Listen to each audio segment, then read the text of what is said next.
Hello there, everyone. Welcome back to Mariner Mondays, a Seattle Mariners weekly show from Circling Seattle Sports, with Brittany and myself, Charles, or as some angry comments on YouTube say, I'm just a question mark.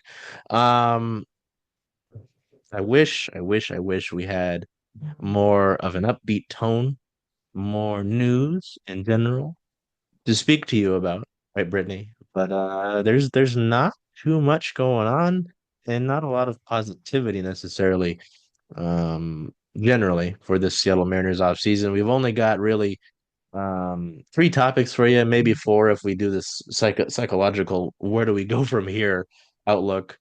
Um, but yeah, I don't know. This is a rough time, man. So I think we'll get right to it.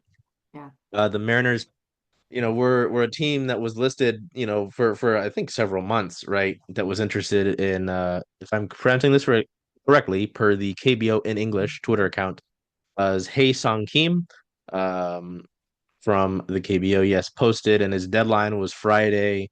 And there was some talk about the Mariners. There were some, accounts allegedly that were KBO news accounts that said that he had picked the Mariners. I don't know the legitimacy, and I don't want to be disrespectful and say, "Oh, just this isn't." I legitimately don't know. I know with American-based media because it's like Passan, and obviously we have got Jude and Divish here, and so on and so forth. Um, but then obviously that didn't work out because reports came out on Friday that Keem was signing with the Los Angeles Dodgers. The report said that Shohei Ohtani played a role in his comfort, and helped him out. And there's also some interesting, I believe, from a Dodgers a writer that said that Keem is supposed to play more of a super utility role as opposed to being an everyday starter. So I don't know, Brittany, how do we feel about losing out on it? Um, just uh the situation itself, because I mean, as Kate from Lookout Landing has told me, hope is a dangerous thing to have. So I just kind of go if it happens, it's gonna hit me happily in the face.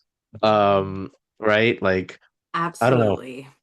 I just didn't really think it would happening. And two, Ryan Divish tweeted about it and was spot on with it, right? It wasn't necessarily losing out on this specific player because, he's not necessarily a game breaker, right? Mhm. But, the fact that you haven't done anything and you're gonna maybe look internally at prospects to fill in roles when they're not even necessarily ready yet is just it's further adds to the bad look that is this Yeah. offseason. It's extremely agitating and frustrating and completely understand why fans are frustrated. I think we all feel it. It's difficult in a situation like this to take a step back and maybe look at the situation itself solely without all the additional information of how frustrating this off season has been. I think if you just look at missing out on him, I think it's fine. Ideally, you want a contributor for 2025, someone that can come in and contribute in 2025. And everything, all the information we have on him indicates that that probably wasn't going to be the case, that he could be, like the Dodgers say, a super utility person. He's got wheels, he's fast, he's a good base runner. So a good late inning replacement, someone to bring in, not an everyday player. And that is what the Mariners need.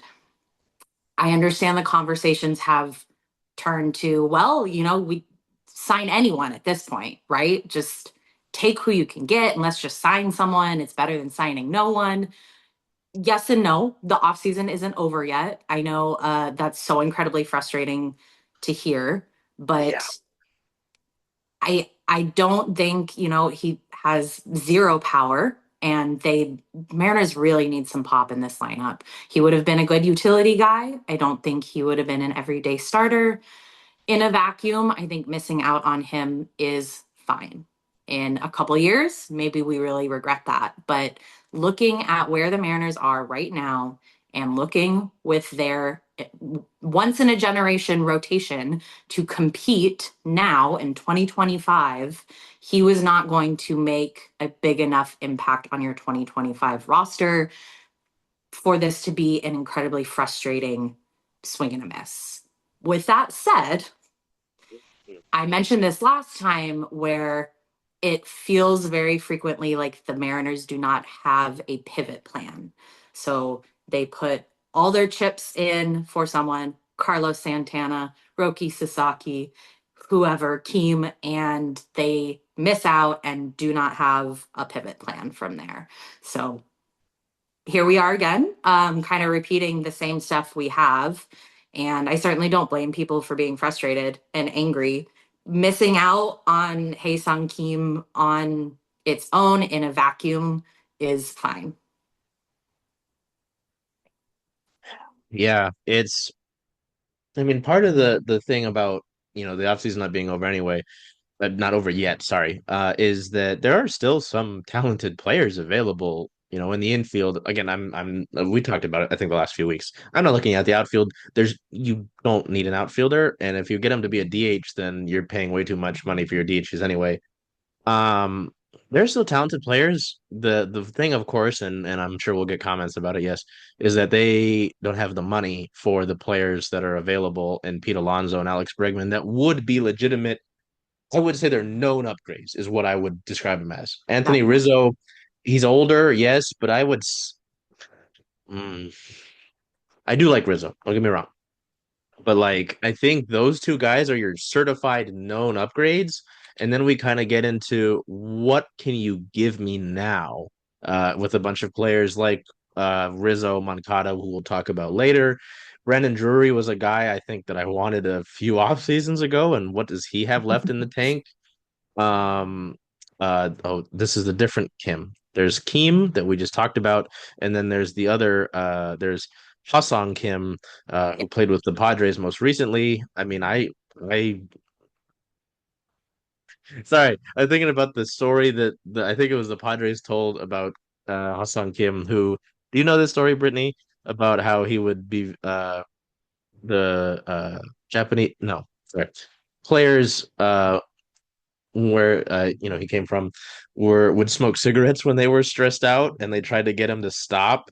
And there was one game where they found him in the dugout smoking a cigarette. And they were like, "Hey man, I thought we kicked this," and he was going mucho stress. And it was that was I'm sorry, I just thought about that story. I think there was Can't a say I've heard that one. no, I think it was Tatis was talking about it. There was a Padres, they were on a podcast or something. They were talking about Ha-seong Kim, and that was just, hey, play second base. I'd take him. More I would Asian absolutely take representation. him. He would be a great piece. Hey, Charles. Hey, Jen. Hey, how about those Zaps?